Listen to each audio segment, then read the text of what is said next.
বাড়ি নাকি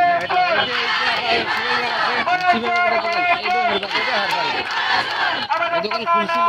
হ্যাঁ হ্যাঁ কবে প্রায় এক সপ্তাহ আগে এক সপ্তাহ যেরকম হবে